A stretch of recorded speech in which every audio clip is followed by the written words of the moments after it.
Velours interdit, journal d'une infidèle. Le cuir dit la vérité quand la bouche n'a plus la force de la tenir. Je le sais parce que je suis relieuse, gardienne des épines dorsales. Dans mon atelier, la colle de peau se réchauffe lentement comme une confession, les fils de lin tracent des serments qu'on ne prononce pas, et le papier boit tout ce qu'on n'ose pas écrire. Je m'appelle Élise. Je restaure les livres qui ont trop vécu et j'en fabrique à d'autres pour qu'ils puissent mentir avec élégance. Je vis au-dessus du passage des épiciers, là où l'aube a l'air de sortir d'un bocal de confiture. Ma table est râpée par des années de gestes patients. Un faucon de lumière tombe chaque matin sur la presse à percussion. À gauche, mes échantillons de peau, du veau glacé au chagrin, comme un nuancier d'excuses. À droite, un tas de rubans noirs parce que le deuil en reliure est une couture aussi. C'est là qu'il est entré, un mardi qui sentait la pluie chaude. Il a poussé la porte avec cette attention de ceux qui ne veulent pas faire grincer le monde. Il a retiré sa casquette, a posé sur le comptoir un volume qui tremblait à peine. « Vous êtes Élise. » « Et vous êtes en retard d'un siècle, ai-je répondu, parce que c'est ce que je dis aux hommes qui ont les mains abîmées par les outils et le regard trop clair pour être prudents. Et il a souri comme on déplie un mouchoir. Macieuse, un carnet de ma grand-mère, le dos s'est lâché, je voudrais le faire tenir encore un peu. J'ai pris le carnet. Les nerfs s'étaient rompus au niveau des cahiers centraux, la tête du dos s'évasait comme une robe trop portée. Sous mes doigts, les feuillets murmuraient des recettes, des rendez-vous, des petits noms d'oiseaux adressés au prix du beurre. J'ai promis une réfection invisible. Pendant qu'il remplissait son nom dans mon registre, j'ai senti qu'il appartenait à ces gens qui savent prendre une place sans déplacer l'air. Revenez vendredi, ai-je dit. Vendredi, répéta-t-il, comme si le mot avait un goût.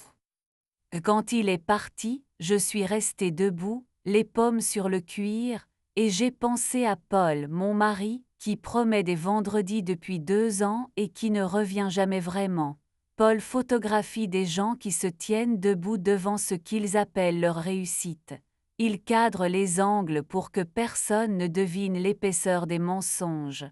Avec moi, il cadre le silence. J'ai attaqué le carnet. D'abord débrocher sans détruire, puis recoudre avec un pas plus serré. Dans la garde, j'ai trouvé un pétale séché collé aux années. Il sentait encore un peu la chanson qu'on chante quand on coupe un gâteau trop ton. Je l'ai remis à sa place, comme on replace une mèche derrière l'oreille de quelqu'un qui n'est plus là. Le soir, Paul a envoyé un message « Ne m'attends pas, dîner avec un client ». J'ai relu la phrase comme on relit une facture. À 23 heures, le plafond m'a raconté la même histoire que la veille, une chambre large, un lit grand, un téléphone face contre table. J'ai fermé les yeux. Le cuir, lui, n'en ferma jamais.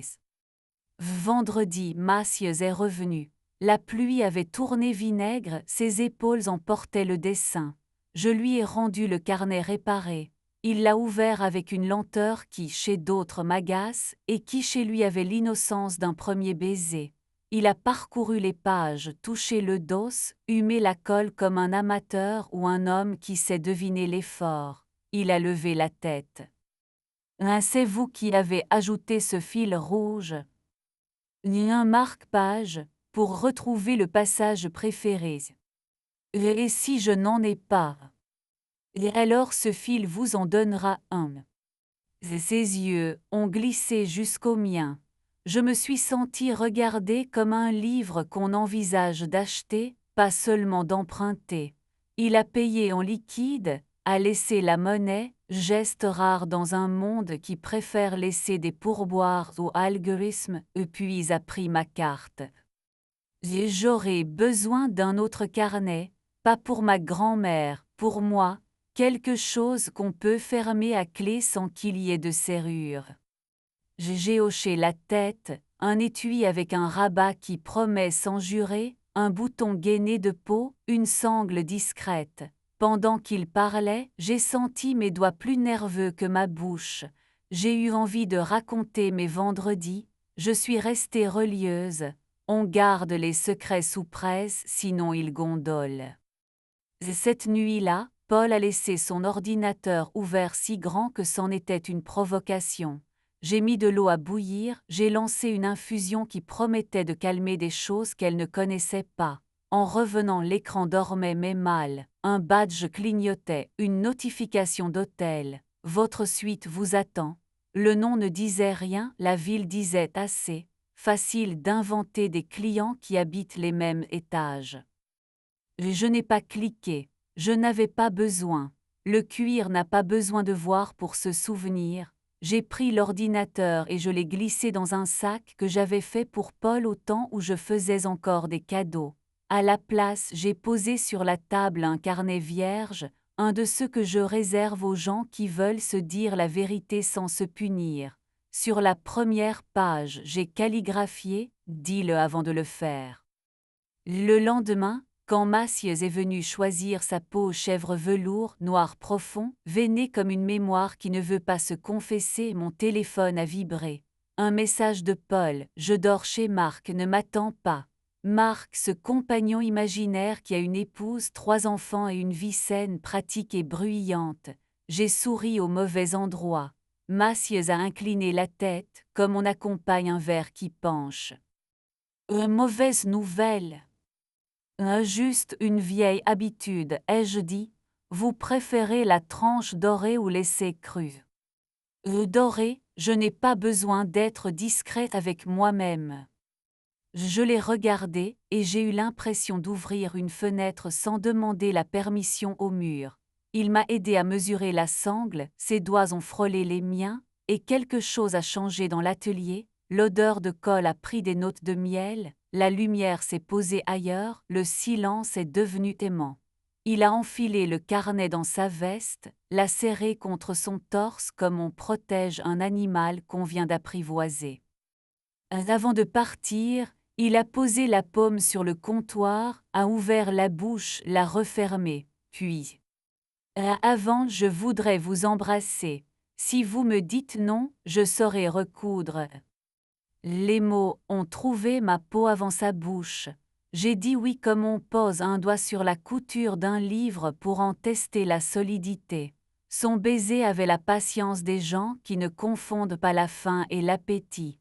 Il m'a laissé adossé à l'étagère, le cœur sous presse. Quand il a quitté l'atelier, je me suis senti cousu plus serré, mieux tenu. Et après j'ai envoyé un message à Paul, nous devons parler, ce soir, sans clients imaginaires. Et il a répondu 1 heure plus tard, samedi, je suis crevé. J'ai répondu, samedi, alors, et je me suis demandé à quoi ressemblent les samedis des gens qui s'aiment en même temps. Le samedi, Paul est arrivé avec l'odeur d'une chambre d'hôtel encore collée à ses cheveux. J'ai posé sur la table le carnet que j'avais calligraphié pour lui. Il l'a ouvert, a lu la première page, a pouffé comme un adolescent pris sans vraiment être coupable. Il a dit « On est adulte, Élise, on gère ». Il n'a pas su quoi faire de mes yeux. J'ai dit-le avant de le faire, ai-je répété. Dis-moi que tu couches ailleurs, que tu mens mal, que tu préfères les ascenseurs aux cuisines. Dis-le pour que je puisse coudre au bon endroit. Il a levé les mains, paumes ouvertes comme on montre qu'on n'a pas d'arme. Son téléphone a vibré. Il l'a retourné. L'écran a clignoté. J'ai regardé la vapeur sortir du thé et j'ai compris que je n'avais plus de doigts pour ces boutons. Et je vais dormir chez Marc, a-t-il dit pour la forme, pour le sport. Va dormir où tu veux, ai-je dit, et quelque chose en moi a cessé d'économiser. Le lendemain, j'ai travaillé tard. J'ai doré les tranches du carnet de Massieu, j'ai nourri le cuir avec une graisse qui sent l'amande, j'ai mis sous presse mes hésitations. J'ai adressé une facture à Paul pour des travaux jamais commandés, restauration de promesses, remplacement de patience, garnissage de solitude, payable comptant, échéance dépassée. Je l'ai brûlée dans la cuvette en la regardant s'écrire une seconde fois en fumée. La nuit, Macias a frappé. Un seul coup, puis un silence. Il avait les cheveux mouillés, une nervosité qui n'essayait pas de se cacher. Je lui ai tendu son carnet terminé. Il l'a ouvert, a caressé la tranche, a souri comme un homme qu'on croyait incapable de gratitude. Je vous devais un baiser, a-t-il dit, et peut-être une nuit. Je ne suis pas une héroïne de roman bourgeois. Je n'ai pas résisté longtemps. Mes doigts ont dessiné sa nuque comme on suit une couture invisible, ses mains ont trouvé ma taille comme on trouve la tranche-fil sous le papier, et nous nous sommes décousus avec méthode. Je n'écrirai pas la carte des lieux, les poitrines, les creux, le chemin d'une langue, car ce serait trahir la géographie et le lecteur. Je dirai seulement que nous avons respecté la règle, dire avant de faire, et maintenir la page bien tendue pour que l'encre ne file pas. Quand je me suis endormie, la nuit était courtoise. Au matin, j'avais sur la peau l'odeur légère du cuir et ce sel qui dit qu'on a eu raison d'avoir soif. Macias a laissé un billet, je reviens ce soir, sauf si vous préférez qu'on ne soit pas des gens qui reviennent. J'ai posé le billet entre deux pages d'un roman fatigué. Je ne garde pas les fleurs, mais je garde les phrases. À midi, un courriel de la galeriste de Paul, vernissage jeudi, nous serions ravis que vous veniez. J'ai ri. Les vernissages sont conçus pour les vernis, mais j'ai répondu oui. J'avais besoin de voir la lumière tomber sur ces mensonges pour comprendre de quelle étoffe elle était faite. Le jeudi, j'ai mis une robe noire qui ne s'excusait de rien. Dans le miroir, j'avais l'air d'une femme qui s'était souvenue d'elle-même. À la galerie, Paul flottait entre des cadres grands comme des murs, des baisers qui ne se posaient sur rien et des rires qui rendaient les dents utiles. Il m'a vu à lever une main comme un drapeau blanc. Je l'ai laissé baisser. Macias est arrivé plus tard, en chemise bleue, le carnet dans la poche. Il me suffit d'apercevoir sa clavicule pour que mon sang retrouve la route. Il s'est immobilisé à distance raisonnable. Les raisons tiennent rarement en place. Une femme a franchi la salle avec un pas trop court pour être libre. Je la connaissais vaguement assistante d'un collectionneur. Elle a embrassé Paul sur la joue d'un geste que l'on croit discret quand on ne s'est jamais vraiment caché. Elle a glissé des mots au creux de son oreille. Il n'a pas reculé. Il aurait fallu une presse pour remettre en place ce qui penchait. Tu vois, m'a soufflé Macias sans me regarder. Les hommes ont inventé les cadres pour ne pas avoir à soutenir le mur. Et les femmes ont inventé les reliures pour que le texte ne se défasse pas tout seul, ai-je répondu. Je me suis approché de Paul. J'ai posé la main sur l'image d'un couple qui riait devant un escalier. Rebelle montée, ai-je dit. C'est du travail, a-t-il soupiré, comme si je ne savais pas faire. Je lui ai donné une enveloppe. À l'intérieur, un tirage d'écran de cette réserve d'hôtel qui clignotait encore sur ma rétine et ma facture brûlée réimprimée d'une main ferme. J'ai ajouté un mot, dis-le avant de le faire, je te quitte après avoir commencé. Il a blêmi, sa bouche a fait un nœud. La femme aux pas trop courts est venue près de lui. J'ai salué la salle, Macias m'a suivi, et la nuit nous a adoptés sans effort. Nous avons marché jusqu'au fleuve.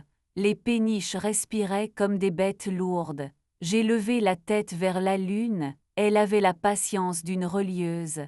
Je ne veux pas que tu sois mon alibi, ai-je dit. Je veux que tu sois la page que je signe en bas. Macias a hoché la tête lentement, comme on accepte un poids prêt à porter. Bien, alors viens ce soir, mais pas pour me sauver, pour me tenir si je vacille, et si je ne vacille pas, pour me regarder ne pas tomber.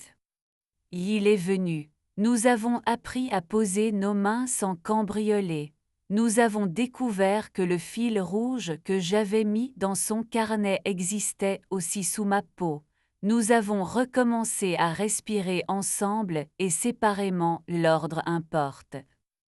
Paul m'a écrit 2 messages, puis 10, puis sais-tu. Je suis parti de l'appartement comme on ferme un livre qu'on ne veut ni jeter ni rouvrir. J'ai emporté ma presse, mes pots, mes émulsions. L'atelier a descendu l'escalier comme un chat, d'un seul corps, d'un seul bruit. La galerie a fait un communiqué. Les amis ont choisi leur camp, c'est-à-dire leur dîner. La femme aux pas trop courts a disparu des photos, comme disparaissent les personnages qui n'intéressent plus le texte. Paul a signé des tirages, j'ai signé un bail. J'ai agrandi l'atelier d'une fenêtre. La lumière ne sait pas mentir si on la met au travail. Il y a des soirs où Mathieus lit à voix haute des listes de courses de sa grand-mère, et je tombe amoureuse de la façon dont il prononce sucre. Il y a des nuits où il ne vient pas, parce qu'il a appris que le désir respire mieux si on ne lui met pas de muselière. Il y a des matins où je me réveille seule avec l'odeur de vent et de colle, et je me préfère ainsi. Un jour, une cliente m'a demandé si je pouvais fabriquer un livre creux pour ranger les choses qui n'aiment pas qu'on les regarde. J'ai répondu oui, je l'ai fait épais, beau, indéniable. Elle a glissé dedans un paquet de lettres qu'elle avait reçues trop tard. Avant de partir, elle a caressé la couverture. On sent que vous savez ce que c'est, a-t-elle dit. J'ai souri, j'avais appris. Et ce soir, je ferme l'atelier plus tard que d'habitude.